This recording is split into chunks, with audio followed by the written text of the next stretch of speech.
کو آزاد کیا ہے۔ خطابت میں انسان کو جینے کا ڈھنگ سکھایا ہے۔ خطابت میں بڑے بڑے قلعے فتح کیے، بڑے بڑے میدان فتح کیے ہیں، اور ظالم کی حکومت میں تباہی مچائی ہے۔ یہی خطابت جب نبی کی زبان سے آیا ہوتی ہے تو دعوت و ہدایت بن جاتی ہے، اور جب وہ واعظ کی زبان سے آشنا ہوئی تو واعظ و نصیحت بن گئی۔ جب مجاہد نے اسے اپنایا تو نعرہ انقلاب بن گیا، جب سیاسی لوگوں نے اسے اپنایا تو نعرہ سیاست بن گیا۔ الغرض خطابت نے ہر میدان کے اندر، ہر موڑ پہ اور ہر جگہ خطابت نے جو ہے اپنے بڑے کارنامے انجام دیے۔ تو اب ہم اپنے اس خطابت کے اس پروگرام کو جو ہے شروع کرتے ہیں، تو اس کے لیے سب سے پہلے میں تقریر کے لیے دعوت دے رہا ہوں محمد ثامر، وہ آئے اور اپنی تقریر جو ہے پیش کرے مدرسہ کی اہمیت کے عنوان پر۔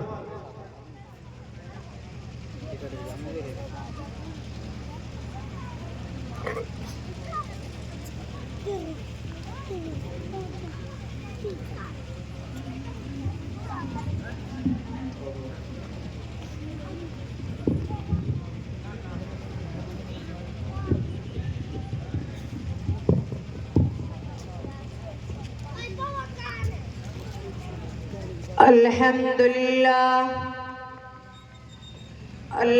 لله رب العالمين والعاقبة للمتقين والصلاة والسلام على سيد المرسلين محمد وآله وأصحابه أجمعين، أما بعد۔ جناب صدر اور حاضرین اکرام، آج کی اس پررونق اور پربہار محفل میں مدرسہ کی اہمیت کے موضوع پر کچھ مفید اور کارآمد باتیں عرض کرنا چاہتا ہوں۔ امید کہ میری باتیں غور سے سنی جائیں گی، اور علم و ادب کے اس ادنا طالب علم سے اگر کچھ برگزاشت ہو جائے تو آپ حضرات سے یہی توقع ہے کہ اسے نظر انداز فرما کر میرے ساتھ کرم اور مہربانی کا معاملہ کریں گے۔ حضرات، مدرسہ کی اہمیت کے عنوان پر کچھ عرض کرنے سے پہلے سوال اٹھتا ہے کہ مدرسہ کیا ہے؟ تو اس سوال کے جواب میں عرض ہے کہ مدرسہ اس مقام کا نام ہے جہاں سے دینی علوم و فنون کے ماہرین اور اہل کمال پیدا ہوتے ہیں۔ مدرسہ ایک ایسا پاور ہاؤس ہے جہاں سے اسلامی تعلیمات کی برقی لہریں عالم میں پھیلتی اور کائنات عالم کے انسانوں کو اپنی نورانیت سے نوازتی اور سرفراز کرتی ہے۔ مدرسہ ایک ایسی تربیت گاہ ہے جہاں ہمارے طلبہ علوم و فنون کے حاصل کرنے والوں کی مکمل تربیت ہوتی ہے۔ مدرسہ ایک ایسا قلعہ ہے جس میں ہر طرف قال اللہ و قال رسول کی صدائیں دل نواز بلند ہوتی رہتی ہیں، اور ہر طرف اسی کا ترانہ گونجتا رہتا ہے۔ مدرسہ ایک ایسی چھاونی ہے جہاں اسلام کے پاسبانوں اور محافظ اور فوجی سپاہی تیار ہوتے ہیں۔ مدرسہ ایک ایسی درسگاہ کا نام ہے جہاں سے اخلاق اور تقوی و طہارت کے سوتے جاری ہوتے ہیں، اور وہ جاری سوتے تمام عالم انسانیت کو سیراب کرتے ہیں۔ مدرسہ ایک ایسی چھاونی ہے جہاں اسلام کے پاس، مدرسہ ایک ایسا درسگاہ کا نام ہے جہاں سے اخلاق اور تقوی و طہارت کے سوتے جاری ہوتے ہیں، اور وہ جاری سوتے تمام عالم انسانیت کو سیراب کرتے ہیں۔ مدرسہ اس خاص مقام کا نام ہے جہاں سے انسانیت کے غمخوار قائد اور مسلم تیار ہو کر نکلتے ہیں، اور وہ قائد و مسلم ساری دنیا انسانیت کو صلاح و فلاح اور تقوی و طہارت اور کامیابی و کامرانی پر مبنی تعلیمات و ہدایات کی دعوت دیتے ہیں۔ مدرسہ ایک ایسے مرکز کا نام ہے جہاں سے ڈوبتی ہوئی کشتیاں انسانیت کے ناخدا اور ایسے معلم اور ہادی نکلتے ہیں جو اپنی بھرپور صلاحیتوں کے ذریعہ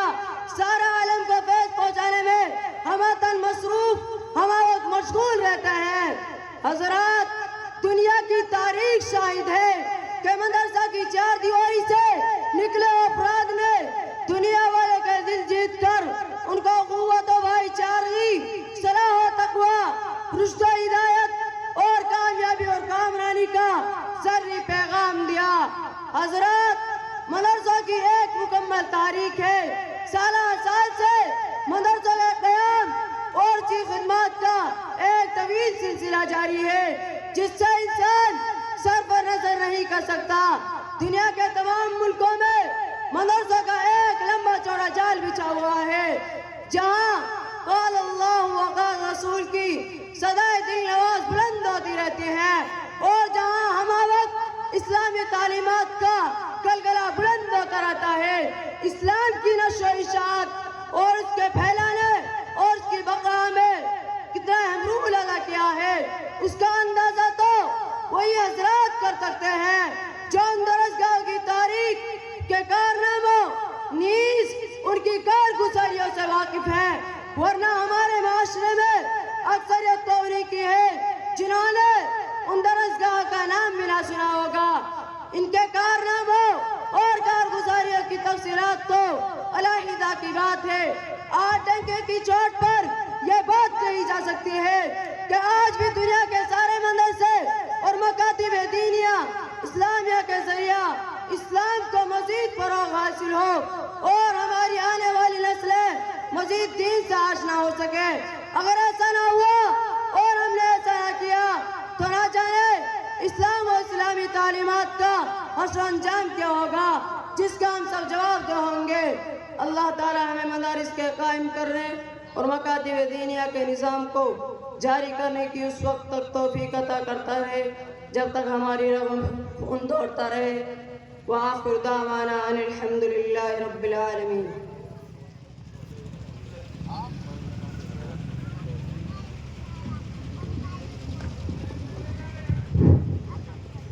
ماشاءاللہ، پروگرام بڑی آب و تاب کے ساتھ اپنے منزل کی طرف جو ہے رواں دواں ہے۔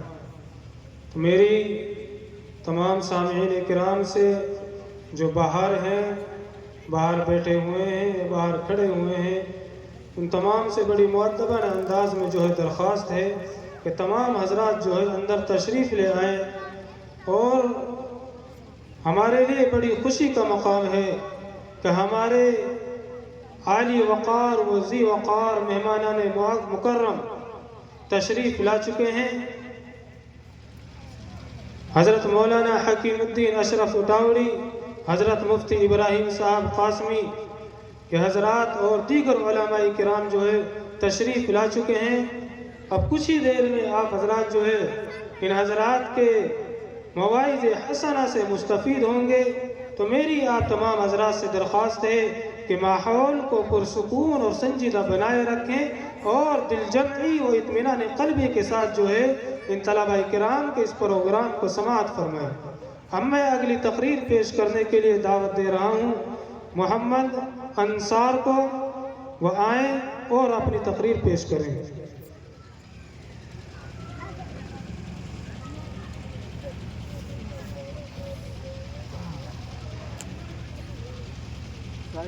نمبر دے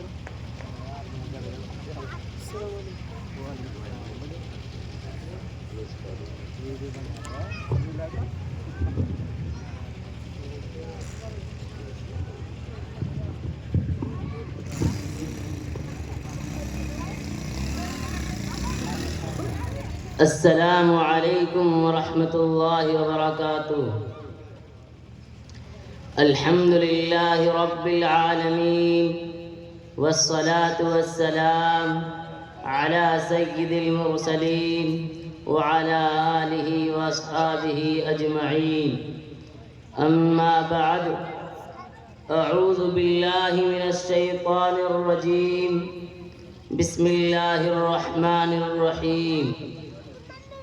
انما يخشى الله من عباده العلماء ان الله عزيز غفور۔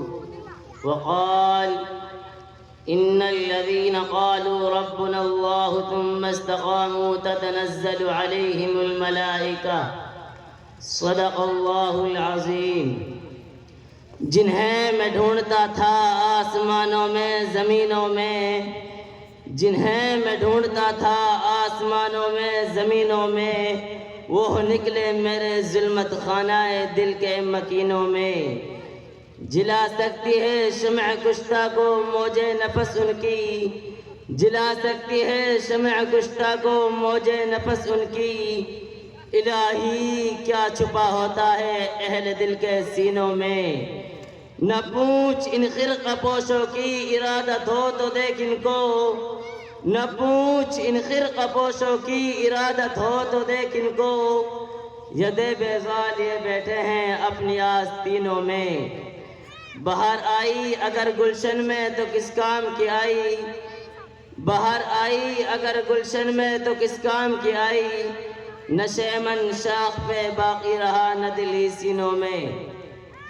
محترم حضرات، جب ہندوستان کی مقدس سرزمین پر انگریزوں کا ناپاک سایہ پڑا اور وہ اپنی شاطرانہ و عیارانہ چالوں سے یہاں کے مالک بن بیٹھے، جب باشندگان ہند پر طرح طرح کے ظلم و ستم کے پہاڑ توڑے جانے لگے، جب ہندوستانی کو غلام بنایا جانے لگا، جب ہندوستانی کا خون ان کے پسینوں سے بیرزا ہونے لگا، تو ایسے نازک وقت میں سب سے پہلے جس شخص نے علم بغاوت بلند کیا وہ محدث کبیر، امام جلیل، رئیس الاولیاء، فخر چمن، محرم پن، نازش وطن، شاہ عبدالعزیز ابن ولی اللہ محدث دہلوی ہیں۔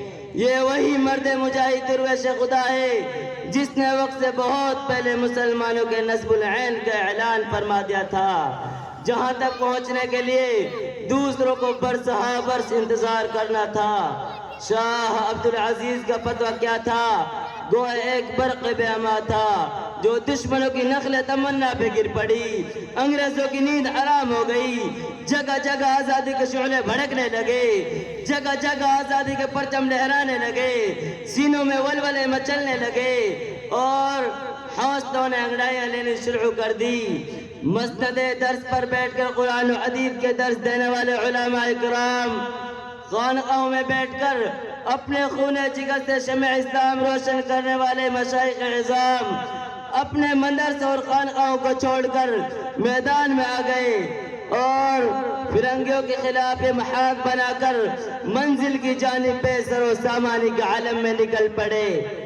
اور میں اکیلا ہی چلا تھا جانب منزل مگر، میں اکیلا ہی چلا تھا جانب منزل مگر، راہ رو آتے گئے اور کارواں بنتا گیا کہ مصداق بن گئے۔ اس بزم جنوں کے دیوانے ہر راہ سے پہنچے محفل تک، اس بزم جنوں کے دیوانے ہر راہ سے پہنچے محفل تک، بیتابی ان کی عام ہوئی صحراؤں سے لے کر ساحل تک۔ ہاں سنگ گرا پہ لکھتے تھے وہ اپنے دل نادا کا حال، ہاں سنگ گرا پہ لکھتے تھے وہ اپنے دل نادا کا حال، شاید کہ تلاش مقتل میں کوئی پہنچے پتھر قاتل تک۔ حضرات یہ واقعہ ہے، اگر ہندوستان کی جنگ آزادی میں علماء حصہ نہ لیتے تو ہندوستان کبھی بھی آزاد نہ ہوتا۔ چنانچہ سن 1857 کی جنگ آزادی میں دو محاذ بنائے گئے، ایک محاذ امبالہ پر جس کی قیادت مولانا جعفر تھانیسر کے پاس تھی، دوسرا محاذ شاملی پر جس کی قیادت حضرت حاجی امداد اللہ مہاجر مکی کے پاس تھی۔ اس جنگ میں بڑے بڑے علماء و صلحاء شہید و زخمی ہوئے، اسی جنگ میں مولانا نالوتی زخمی ہوئے، اسی جنگ میں حضرت گنگوہی زخمی ہوئے، اسی جنگ میں حافظ ضامن شہید ہوئے۔ اس 1857 کی جنگ آزادی میں 2 لاکھ مسلمان شہید ہوئے، جن میں 51,500 علماء کرام تھے۔ صرف دہلی میں 500 علماء کو پھانسی کے پھندوں پر لٹکا دیا گیا۔ بہرحال جب اس جنگ میں وسائل کی قلت اور اپنوں کی غداری کی وجہ سے فرنگیوں کا غلبہ ہوا تو وائسرائے برطانیہ نے اپنے ہندوستانی مشیروں سے رائے طلب کی کہ بتاؤ ہندوستان میں تمہاری حکومت کیسے قائم رہ سکتی ہے؟ تو ہندوستان میں رہنے والے سب سے بڑے سیاستدان ڈاکٹر ولی میور نے جو رپورٹ پیش کی اسی میں لکھتا ہے کہ کہ ہندوستان میں سب سے زیادہ بیدار مسلمان ہیں اور جنگ آزادی صرف مسلمانوں نے لڑی ہے۔ مسلمانوں میں جب تک جذبہ جہاد موجود ہے اس وقت تک ہم لوگ ان پر حکومت نہیں کر سکتے، اس لیے جذبہ جہاد کو ختم کرنا ضروری ہے، اور جذبہ جہاد کو ختم کرنے سے پہلے ایک اور چیز کا ختم کرنا ضروری ہے، اور وہ یہ ہے کہ ہندوستان سے علماء قرآن کو ختم کر دیا جائے۔ چنانچہ سن 1861 عیسوی میں 3 لاکھ قرآن کریم کے نسخے بدبخت انگریزوں نے جلائے، اور اس کے بعد علماء کے ختم کرنے کا فیصلہ کیا۔ انگریز مورخ مسٹر ایڈورڈ ٹامسن اپنی یادداشت پر لکھتا ہے کہ سن 1864 سے لے کر سن 1867 تک انگریز نے علماء کے ختم کرنے کا فیصلہ کیا۔ یہ 3 سال ہندوستان کے تاریخ کے بڑا املاک سال ہے۔ ان 3 سالوں میں انگریز نے 14,000 علماء کو تختہ دار پر لٹکا دیا۔ ٹامسن کہتا ہے کہ دلی کی چاندنی چوک سے لے کر خیبر تک کوئی ایسا درخت نہ تھا جس پہ علماء کی گردنیں نہ لٹکی ہوں۔ ٹامسن کہتا ہے کہ علماء کے جسم کو تانبے سے داغا گیا۔ ٹامسن کہتا ہے کہ علماء کو سوروں کی کھالوں میں بند کر کے جلتے تنوع میں ڈالا گیا۔ ٹامسن کہتا ہے کہ علماء کو ہاتھوں پر کھڑا کر کے درختوں سے باندھ کر نیچے سے ہاتھیوں کو چلا دیا گیا۔ ٹامسن کہتا ہے کہ لاہور کی شاہی مسجد جس کے شہر میں انگریز نے پھانسی کا پھندا بنایا تھا، اس میں ایک دن میں 80 علماء کو پھانسی دی جاتی تھی۔ ٹامسن کہتا ہے کہ لاہور کے دریا راوی میں 80 علماء کو بند کر کے ڈال دیا جاتا اور اوپر سے گولیوں کا نشانہ بنا دیا جاتا ہے۔ ٹامسن کہتا ہے کہ جب میں دلی میں اپنے خیمہ میں گیا تو مجھے مردار کی بدبو محسوس ہوئی، تو میں خیمہ کے پیچھے چلا گیا تو کیا دیکھتا ہوں، آگ کے انگارے دہک رہے ہیں۔ 40 علماء کو کپڑے اتار کر ان انگاروں پر ڈال دیا گیا ہے۔ میرے دیکھتے ہی دیکھتے 40 اور علماء کو بلایا گیا، میرے سامنے ان کے کپڑے اتارے گئے۔ انگریز نے کہا، مولویوں، جس طرح ان 40 کو پکایا گیا ہے اسی طرح تمہیں بھی پکا دیا جائے گا۔ تم میں صرف ایک آدمی یہ کہہ دو کہ سن 1857 کی جنگ آزادی میں ہم شریک نہیں تھے، ابھی چھوڑ دیتے ہیں۔ ٹامسن کہتا ہے کہ مجھے پیدا کرنے والے کی قسم، کوئی عالم ان میں سے نہیں تھا، سارے کے سارے آگ میں پک گئے، مگر انگریز کے سامنے گردن نہیں جھکائی۔ قسمت کی خوبی دیکھے ٹوٹی کہاں کمند، قسمت کی خوبی دیکھے ٹوٹی کہاں کمند، 2-4 ہاتھ جب کے لبے بام رہ گیا۔ لیے پھرتی ہے بلبل چونچ میں گل، لیے پھرتی ہے بلبل چونچ میں گل، شہید ناز کی تربت کہاں ہے۔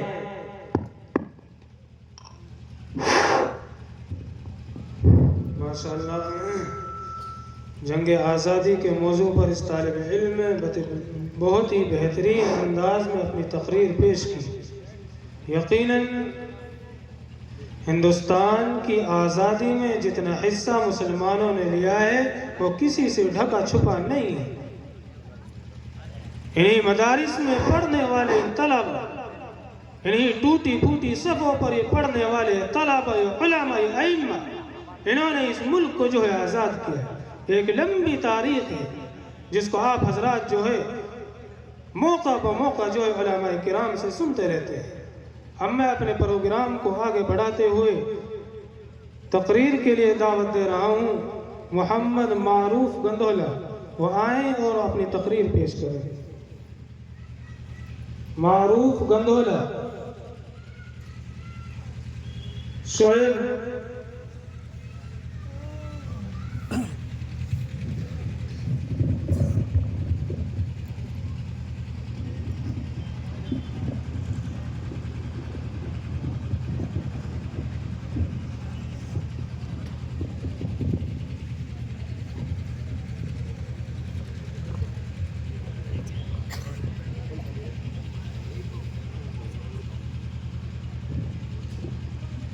السلام علیکم ورحمۃ اللہ وبرکاتہ۔ الحمد للہ رب العالمین، والصلاة والسلام على شمس الهداية واليقين وعلى آله وصحبه الصادقين. أما بعد، فأعوذ بالله من الشيطان الرجيم. بسم الله الرحمن الرحيم. ولا تهنوا ولا تحزنوا وأنتم الأعلون إن كنتم مؤمنين. صدق الله العظيم. رونق بزم، حضرات سامعین کرام، معزز اساتذہ عظام اور گلشن مصباحیہ کے گل و لالا، دبستان علم و ادب کے اس اجلاس میں مجھے جس موضوع پر لب کشائی کی سعادت ملی ہے وہ سرزمین ہندوستان کی آواز ہے، اور وقت کا ایک اہم سوال ہے کہ ہندوستان کے مسلمانوں کا مستقبل روشن کیسے ہو. نوجوانان ہند، یہ تو ایک وقت کا سوال ہے، لیکن میرا بھی تم سے ایک سوال ہے کہ آخر انقلاب کیسا آیا؟ ہندوستان کی دھرتی نے اس سوال کی جرأت کیسے کی؟ اسے بولنے کا موقع کیوں ملا؟ ہندوستان کی گلیوں میں یہ آواز کیوں گونجی؟ کیا ہندوستان کی سرزمین نے شاہان مغلیہ خلجی غوری کی 800 سال حکمرانی کو بھلا دیا؟ کیا اس بزم جنت نشاں کو وہ دن یاد نہیں ہے جب وہ انگریزی سامراج کے چنگل میں سسک رہی تھی، غلامی کا طوق اور ذلت کی زنجیر میں جکڑی ہوئی تھی؟ اس کی عظمت و تقدس کو پامال کیا جا رہا تھا، امن و امان کا خاتمہ ہو چکا تھا. اے سرزمین ہند، بتاؤ تمہیں کس نے آزاد کرایا تھا؟ علم حریت کس نے بلند کیا؟ تحریک آزادی کے بانی شیخ الہند کون ہے؟ مجاہد آزادی مولانا حسین احمد مدنی کون ہے؟ قائد آزادی مولانا ابوالکلام آزاد کون ہے؟ مولانا محمد علی جوہر، مولانا شوکت علی گور کون ہے؟ مولانا عبد الرحمن سیوہاوی، عطا اللہ شاہ بخاری کون ہے؟ یہ سب کا سب کون ہے؟ ہمارے ہی اسلاف و اکابر تو ہیں، ہمارے ہی آباء و اجداد تو ہیں جنہوں نے ہندوستان کی ماضی و حال اور مستقبل کو سنوارا ہے. کسی شاعر نے کیا ہی خوب کہا ہے، 100 بار سنوارا ہے ہم نے اس ملک کے گیس سے برہم کو، 100 بار سنوارا ہے ہم نے اس ملک کے گیس سے برہم کو.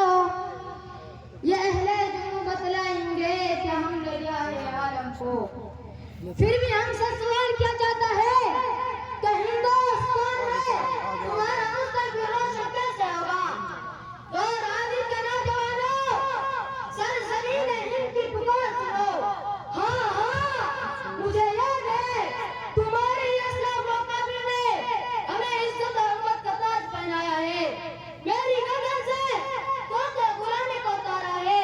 تمہاری آباء نے ہمیں جنت نشاں بنایا ہے، لال قلعہ کی عظمت کی ہے، قطب مینار کی بلندی عطا کی. تمہارے ہی شہنشاہ نے ہمارے سینہ گردی کو تاج محل کو اس نجمات سے سنوارا ہے. تھے تو وہ آباء ہی تمہارے، تم کیا ہو؟ تھے تو وہ آباء ہی تمہارے، تم کیا ہو؟ ہاتھ پہ ہاتھ دھرے منتظر فردا ہو. تم ٹیپو سلطان کی اولاد ہو، مگر تم میں جرأت و بصیرت نہیں ہے.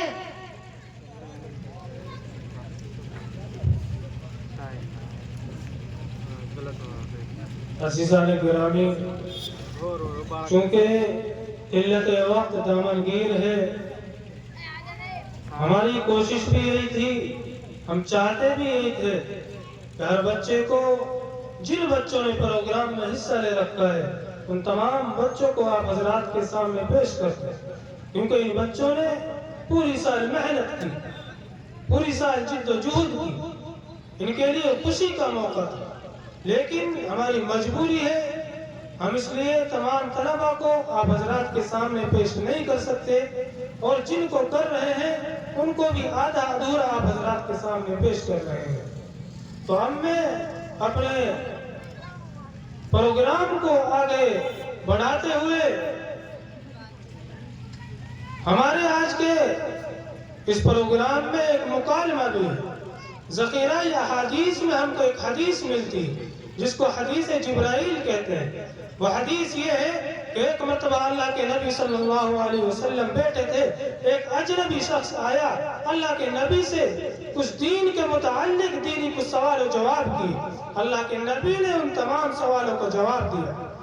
صحابہ کرام بھی وہاں تشریف فرماتے ہیں. جب وہ آدمی چلا گیا تو صحابہ سے اللہ کے نبی نے پوچھا کہ جانتے ہو یہ کون تھا؟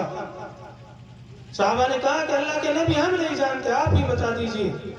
تو اللہ کے نبی نے کہا کہ حضرت جبرائیل تھے, جو اس لیے آئے تھے کہ تاکہ تم کو دین کی باتیں سکھلائیں.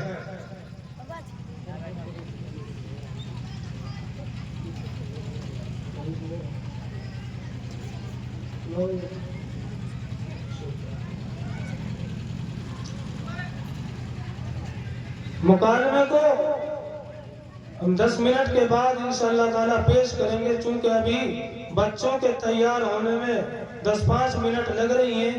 اس لیے میں دوسری تقریر پیش کرنے کے لیے اب دعوت دے رہا ہوں محمد صلاح الدین کو کہ وہ آئیں اور اپنی تقریر پیش کریں.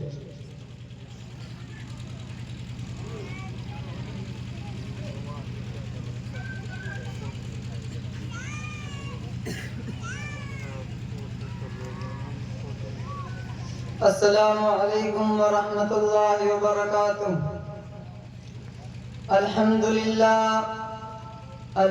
للہ نحمده ونستعینه ونستغفره ونؤمن به ونتوکل علیہ ونعوذ باللہ من شرور انفسنا ومن سیئات اعمالنا. من يهده الله فلا مضل له ومن يضلله فلا هادي له.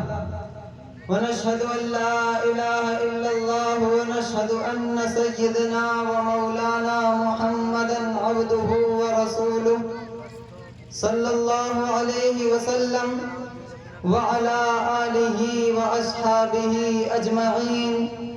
أما بعد. اڑائے کچھ ورق لالا نے, کچھ بلبل نے, کچھ گل نے. اڑائے کچھ ورق لالا نے, کچھ بلبل نے, کچھ گل نے. چمن میں ہر طرف بکھری ہوئی ہے داستاں میری. قائدین ملت اور نوجوان جیالو, آج کے اس موقع پر آپ حضرات نے جس عنوان پر مجھے تقریر کرنے کی ہدایت کی ہے, حق بات تو یہ ہے کہ میں اس کا اہل نہیں ہوں.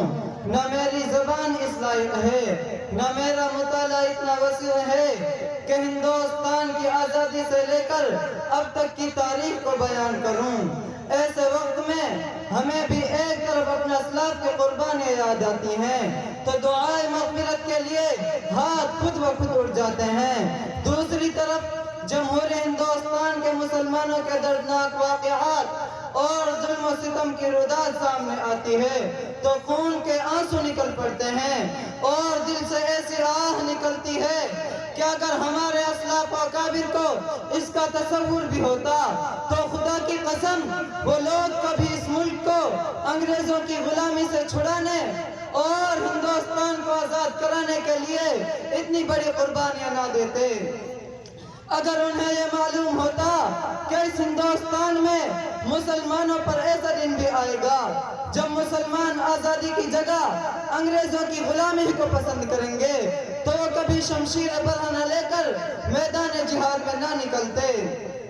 انہیں کیا معلوم تھا کہ جس ہندوستان کی آزادی کے لیے بالا کوٹ کی پہاڑی پر سید احمد شہید اور شاہ اسماعیل شہید نے جان دی ہے, انہیں کیا معلوم تھا کہ جس ہندوستان کی آزادی کے لیے شاملی کے میدان میں علماء دیوبند توپوں کا نشانہ بنے ہیں, انہیں کیا معلوم تھا کہ جس ہندوستان کی آزادی کے لیے دہلی کی چاندنی چوک سے خیبر تک کے درختوں پر علماء کی گردن لٹکائی گئی ہیں, انہیں کیا معلوم تھا کہ جس ہندوستان کی آزادی کے لیے صرف 1857 عیسوی میں 51,000 علماء شہید ہوئے ہیں, انہیں کیا معلوم تھا کہ جس ہندوستان کی آزادی کے لیے علماء کو برہنہ کر کے آگ کے انگاروں پر ڈالا گیا ہے, اس ہندوستان ظلم و ستم کا پہاڑ ٹوٹے گا، انہیں حقوق سے محروم کیا جائے گا۔ ملت اسلامیہ کے غیور فرزندوں، اس ملک کو آزاد ہوئے 77 سال ہو گئے، لیکن اس 77 سال دور آزادی میں ارباب حکومت نے مسلمانوں کے ساتھ کس طرح غیر مساویانہ رویہ اختیار کیا ہے اور ظلم و استبداد کے کون کون سے ہتھیار استعمال کیے ہیں، اس کی درد بھری داستان ہے۔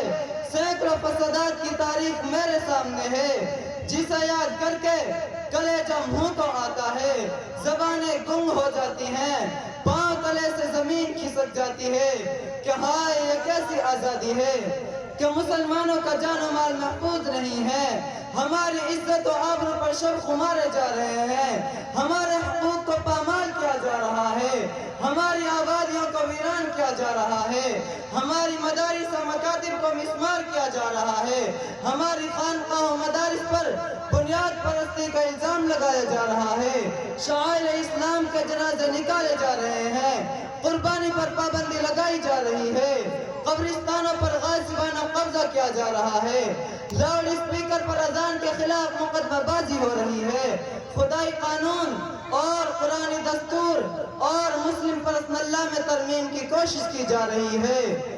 یہ کیسی آزادی ہے، یہ کیسی جمہوریت ہے کہ مسلمانوں کے مذہبی معاملات میں مداخلت کی جا رہی ہے۔ وما علینا الا البلاغ۔ ماشاءاللہ۔ اب ہم اپنے اس پروگرام کو آگے بڑھاتے ہیں۔ ہم نے آپ حضرات سے وعدہ کیا تھا کہ ہم 1 بجے اپنے پروگرام کو ختم کر دیں گے، تو انشاءاللہ تعالی ہم اپنے اس وعدے کو جو ہے پورا کریں گے۔ اپنے اس پروگرام کو 1 بجے جو ہے ہمارے اس پروگرام کی دعا ہو جائے گی۔ تو میری آپ تمام حضرات سے مؤدبانہ جو درخواست ہے کہ ماحول کو پرسکون اور سنجیدہ بنائے رکھیں اور جو ہے اطمینان کے ساتھ بچوں کے اس پروگرام کو، اس کے بعد جو ہے علماء کرام کے نصائح کو جو ہے غور سے سنیں۔ اب میں جو ہے مکالمہ پیش کرنے کے لیے دعوت دے رہا ہوں ان تمام طلبہ کو جنہوں نے مکالمہ میں حصہ لے رکھا ہے، وہ آئیں اور اپنے مکالمہ کو پیش کریں۔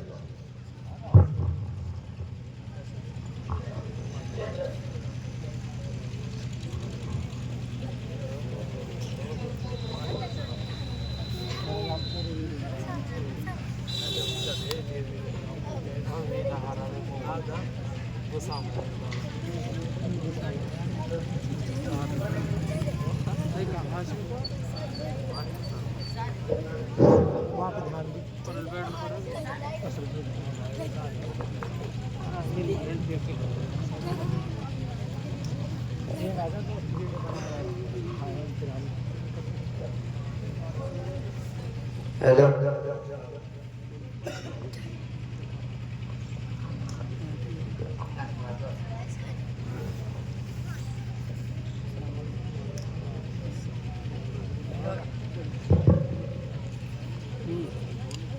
apa ji Sarfaraz Alif yes yes